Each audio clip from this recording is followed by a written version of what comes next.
Go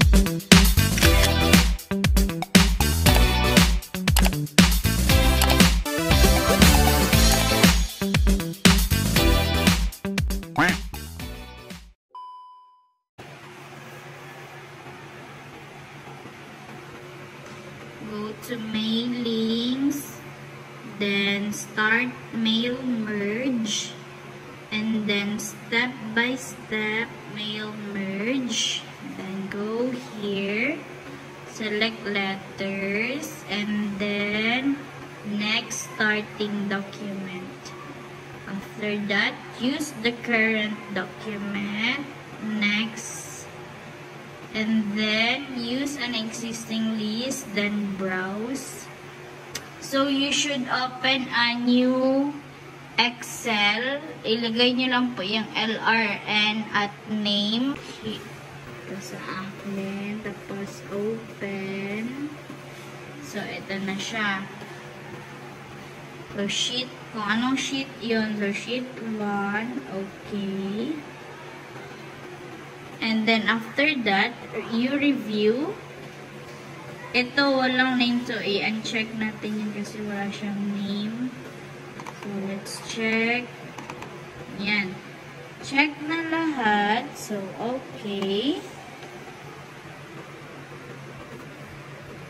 After that, next, write your letter. And then, select the name. Yan. Select ang name. Tapos, more items. And then, name siya. So, i-select mo din yung name na nakalagay. Dapat may label na LRN and may label na name. So, click the label name. And then, database fields, insert, and then close. Yan. Ganyan na siya. So, enter lang natin kasi na siya. After that, select again the LRN. And then, follow more items. And then, select the LRN. Then, insert. Close. So, LRN.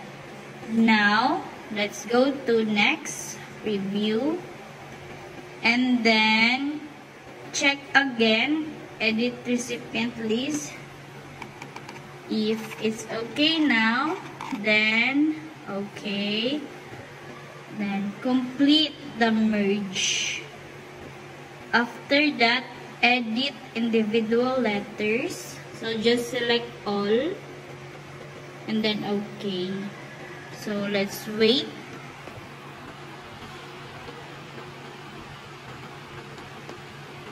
So, I have 26 learners. So, let's see if kompleto na ba siya. Ayan.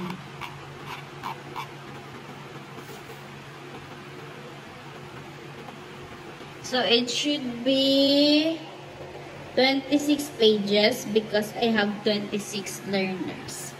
So, automatic na yang mag-change ang LRN nila and ang name. So, ganito yung ginawa ko sa other Excel for you to see.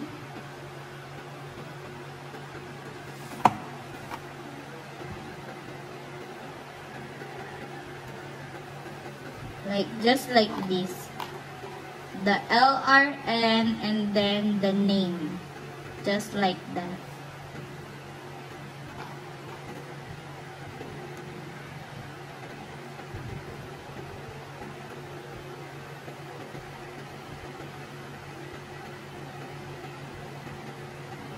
So, that's all. Bye-bye.